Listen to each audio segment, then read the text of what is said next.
Cedars-Sinai is proud to present its Lifetime Achievement Award to the greatest boxer of all time, Muhammad Ali.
First of all, I want to thank Almighty God, Allah, for you all. Thank God for my talent. All the praise and honor that we give goes to Allah. Appreciate all my fans. One day I hope to meet all of you in person. Thank you. Thank you.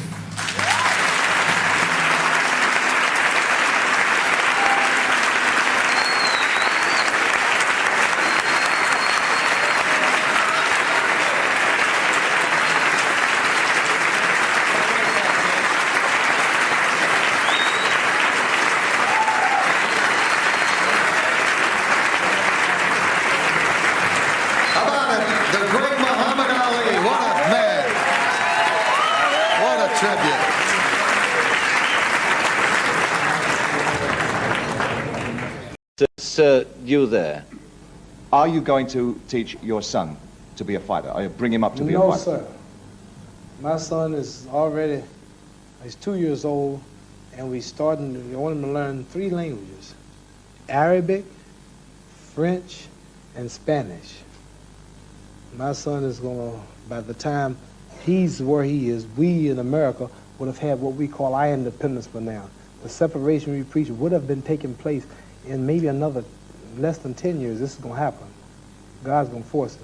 By then, he's going to be a hope to be a world traveler and interpreter, talking to other people. In French, many African people speak only French.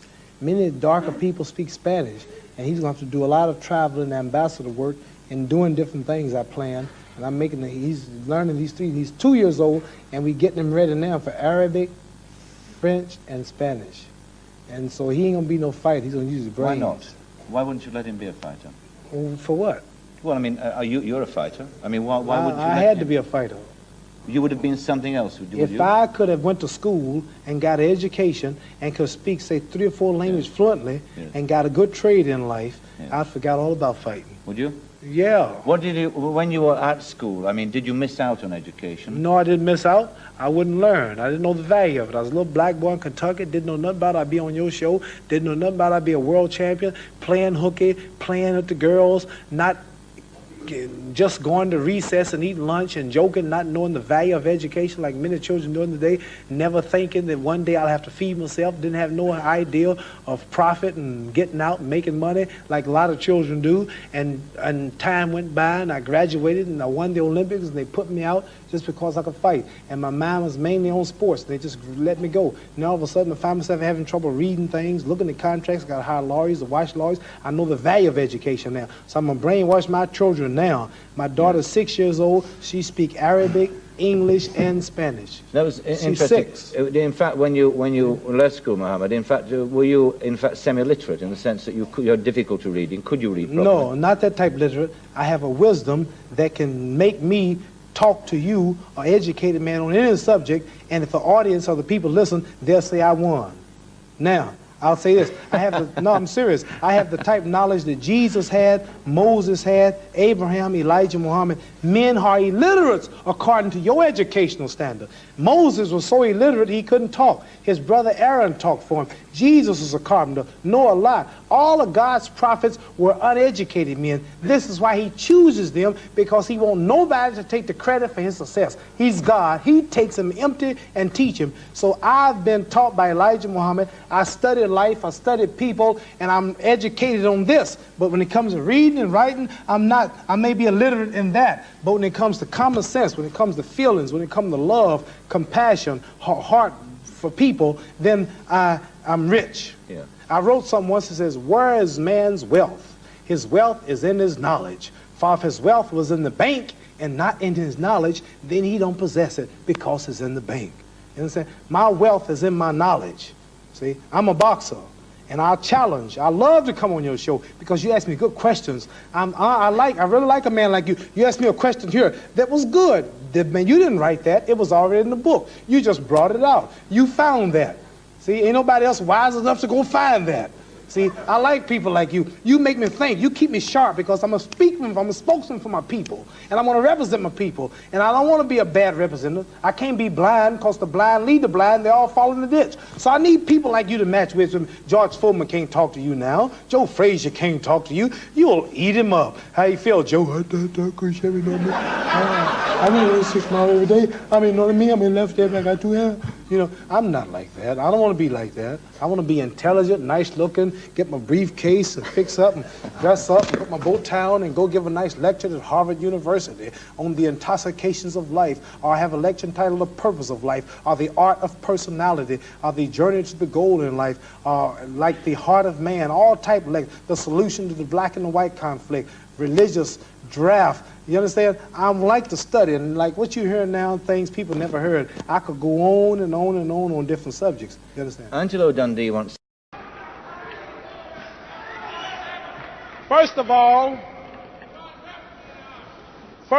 I would like to thank the student governing body for inviting me here to speak at this beautiful and worthy occasion tonight.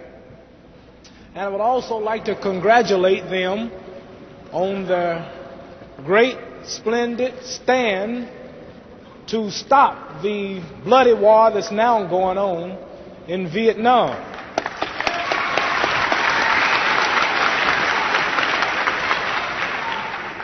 And as a Muslim minister, my own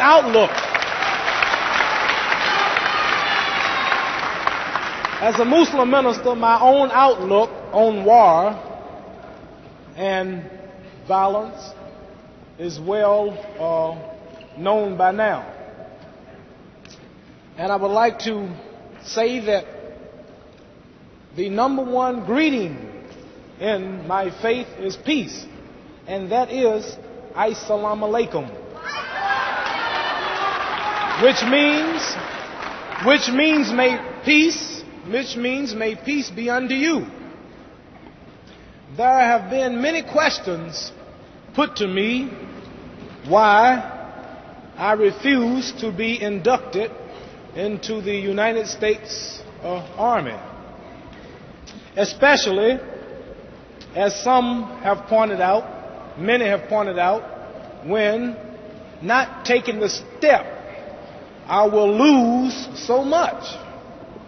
And I would like to say to those of the press and those of the people who think that I lost so much by not taking the step, I would like to say that I did not lose a thing up until this very moment. I haven't lost one thing. I have gained a lot. Number one,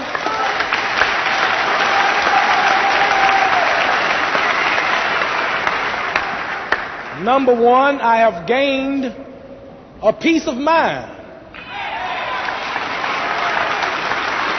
I have gained a peace of heart. I now know that I'm in content with Almighty God Himself, whose proper name is Allah.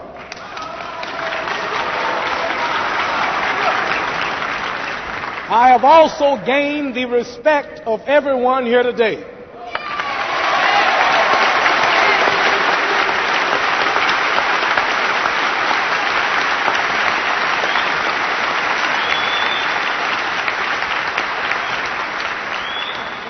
I have not only gained the respect of everyone here today, but worldwide I have gained the respect. People all over the world. And by taking the step, may have satisfied a few people who are pushing the war. Even if the wealth of America was given to me for taking the step. The wealth of America and the friendship of all of the people who support the war, this will still be nothing if I am not content internally and if I'm not in accord with the will of Almighty Allah.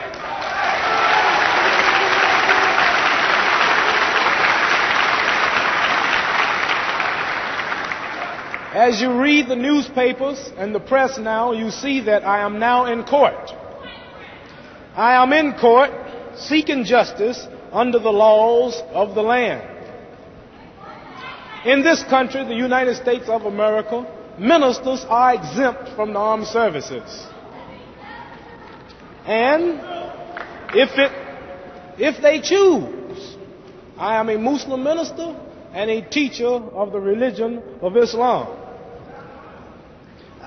It has been said that I have two alternatives. Either go to jail or go to the army. But I would like to say that there is another alternative. And that alternative is justice. And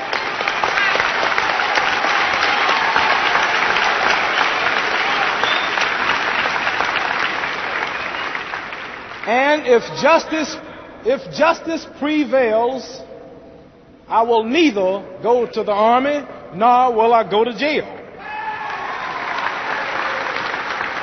They say that actually every time that I enter the ring, in a way, I'm going to war. They say to me daily, "You are a prize fighter. What's the difference?" And I like to say to those critics of the press and to the others that there is one hell of a lot of difference in fighting in the ring and going to war in Vietnam. Boxing is nothing like going to war with machine guns, bazookas, hand grenades, bomber airplanes.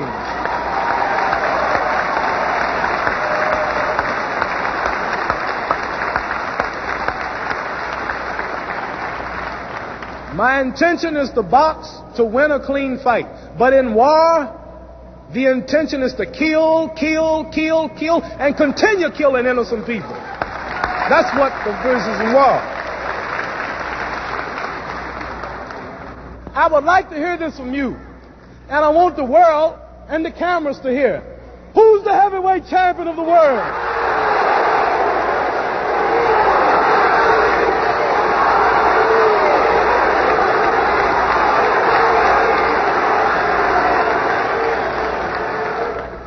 And I'm very pleased and thankful for being here.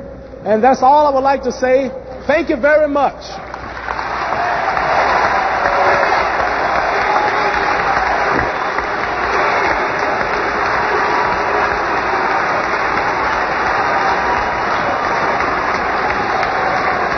I said, last night I had a dream. When I got to Africa, I had one hell of a rumble. I had to beat Tarzan's behind first for claiming to be the king in the jungle.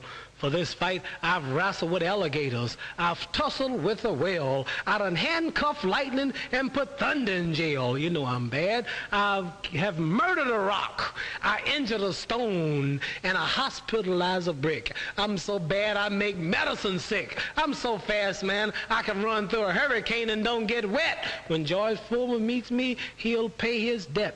I can drown a drink of water and kill a dead tree. Wait till you see Muhammad Ali. I'd like to know what you're going to do when you retire from boxing.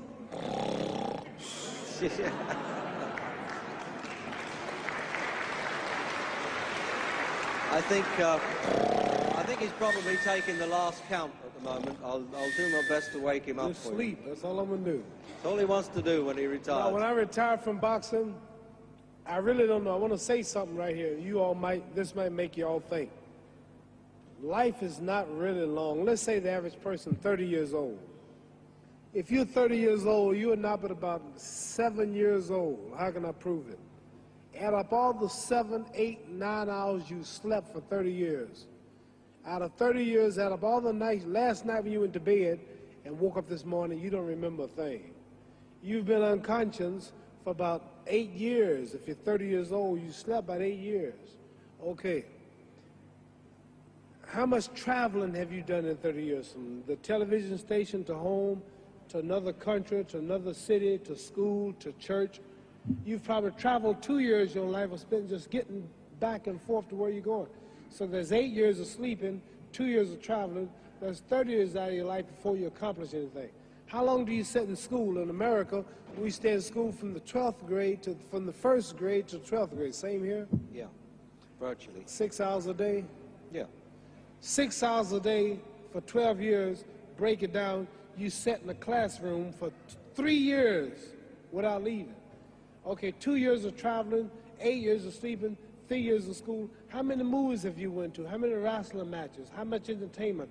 How many movie theaters, live plays, baseball games? Probably 2 years of entertainment. So by the time a man, you older people know him, bear witness what I'm saying, by the time you have children, by the time you have made a way for your children, by the time you've paid for your home, you're pushing 60 years old. So life is real short. So you add up all your traveling, add up all your sleeping, add up all your school, add up all your entertainment, you've probably been half your life doing nothing. So what am I'm 35 years old, 30 more years I'll be 65. We don't have no more influence. We can't do nothing much at 65. Your wife will tell you that. So what I'm saying, when you're 65, ain't too much more to do. So did you know I'll be 65 in 30 more years? In those 30 years, I have to sleep 9 years. I don't have 30 years of daylight. I have to travel back to America, take 6, 7 miles. All my traveling, probably 4 years of traveling in the next 30 years, about 9 years of sleeping, television, movies, entertainment, about 3 years of entertainment. Out of 30 years, I might have about 16 years to be productive. So it's how we can all break individual lives down. What am I going to do in the next 16 years? What's the best thing I can do? Get ready to meet God. Owning real estate, going in business, teaching boxers, that won't get me to heaven. How many here believe there's a supreme being, believe there's a God? How many believe there's some power that made the sun, the moon, the stars? How many believe that this stuff didn't just come out here? Somebody wiser than us made it. How many believe there's a God? How many believe there's not a God? All right. Believe there's not a God. All right. If I told you who don't believe in God, if I told you that this glass sprang into existence, this glass made itself, no man made this glass, would you believe it? Would you believe I just told you this thing made itself? No. No. When I tell you, you wouldn't believe it, right? No, somebody's doubting it, yeah, so I'm giving you the answer. That's she wouldn't believe it. If I told her this television station popped into existence, it just, no man made it, you said Muhammad Ali's crazy. All right. Well, if this glass can't make itself, if I told you those clothes you have on wove themselves, nobody created them, those clothes made themselves, you wouldn't believe it. But if your clothes didn't make itself, if that glass couldn't make itself, if this building didn't make itself, then how did the moon get out there? How did the stars and Jupiter, Neptune and Mars and the sun, how did nature, how did all this come here if it didn't know why is something planning to make it? So what I'm saying is, I believe that we're going to be judged. Should a man like Hitler kill all the Jews and get away with it? Somebody should punish him. Maybe he get it, don't get it now, he get it when he die, in hell for eternity. So what I'm going to do when I get out of boxing is to get myself ready to meet God, because my plane might blow up. Don't planes blow up in this country sometime and crash? Don't people die every day? Not every day. It's a scary thing to think that I'm going to hell to burn eternally forever. So what am I going to do? I'm explaining what you asked me a question. You ask me questions I can't just answer like that. When I get out of boxing or when I'm through, I'm going to do all I can to help people. That's why I remember Johnny Walker. Here's a poor man, came all the way to America. Here's a bunch of boys need some money, and somebody is calling me to help them. God is watching me. God don't praise me because I beat Joe Frazier. God don't give nothing about Joe Frazier. God don't care nothing about England or America as far as your wealth is all his. He wants to know, how do we treat each other? How do we help each other? So I'm going to dedicate my life to using my name and popularity, helping charities, helping people, uniting people, bring people bumming each other because of religious beliefs. We need somebody in the world to help us make peace. So when I die, if there's a heaven, I want to see it. Because we live how long? 80 years? The odds are everybody in this room, some of you are going to be dead 20 years from now. Some of you are going to be dead 50 years from now. Some are going to be dead 30, some are going to be dead 60, 70 years from now. We all going to die soon. And if you live to be, say, 125 years old, which we don't do, right? Let's say we live to be 250, and you can have sex for 145 of those years. You're going to come to the end after that. So we don't have but about 80 years on earth. This is a test to see where will we spend our life in heaven and hell. This is not the life now. Your real self is inside you. Your body gets old. Some of you go to look at the fridge, you don't have no teeth. Your hair is leaving you. Your bodies get tired. But your soul and your spirit never die. That's going to live forever. So your body is just housing your soul and spirit. So God is testing us on how we treat each other, how we live, to see where our real home be in heaven. So this physical stuff don't last for so long. So my car, this building is going to be here when the man who built it dead. There have been many kings and queens of England. They're all dead. After this one is gone, another one will come. So we don't stay here. We're just trustees. We don't own nothing. Even your children are not yours. If you think I'm lying, your wife is not yours. You die and come back a year later and go slip in your bedroom and see if your wife is by herself. See, you don't own your wife. You don't own I divorced my wife. You may have read about it. And my 4 children, they call another man daddy now. They don't see me no more. You don't own your children. You don't own your family. So what am I saying? The most important thing about life is what's going to happen when you die. Are you going to go to heaven or hell? And that's eternity. How long is eternity? Let's imagine. Take the Sahara Desert. There's a lot of sand on the Sahara Desert, right? And then imagine that 1 grain of sand represents 1,000 years, and when you're in hell burning, when you die and go to hell, you're going to burn forever and ever and ever, no end. How long is that? Give you an idea how long eternity is. Take the Sahara Desert, and I told you to wait 1,000 years. And every 1,000 years, I want you to pick up a grain of sand until the desert is empty. Okay, wait 1,000 years, pick up the first grain. Wait another 1,000 years before you get the next grain. Keep that up until there's no more sand in the desert. Whew. You know how long America's not but 200 years old. We got 800 more years to go before 1,000. So it just scares me to think that I'm going to die one day and go to hell. I'm on an airplane that might blow up. I'm always traveling. And to go to hell and God is going to judge my soul. The police, I might kill people. I might rob people. The authorities might not catch me. The FBI, Scotland Yard might not catch me. But when I die, somebody's watching me and keeping count. And I can't get away. And I'm going to burn forever and ever and ever. I'll go to heaven. So what am I going to do when I'm through fighting? I only have 16 years to be productive. Get myself ready to meet God and go to the best place. Don't that make sense? Thank you.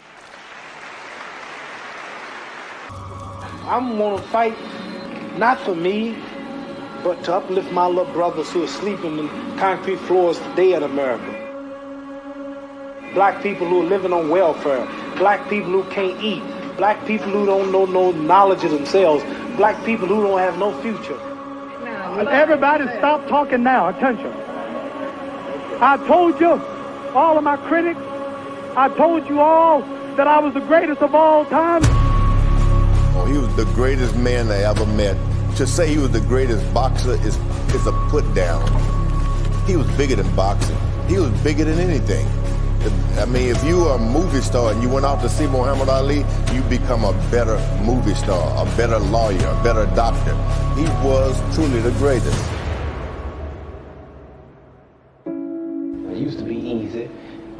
walking and saying I am the greatest, campaigning for the title.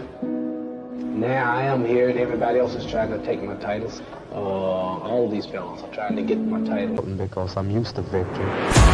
All of you chumps are gonna bow when I whoop him. All of you. I know you got him. I know you got him, Dick. But the man's in trouble. I'm gonna show you how great I am. Have you ever been knocked out? Never dreamed of being knocked out. There's not a man in the world to beat me.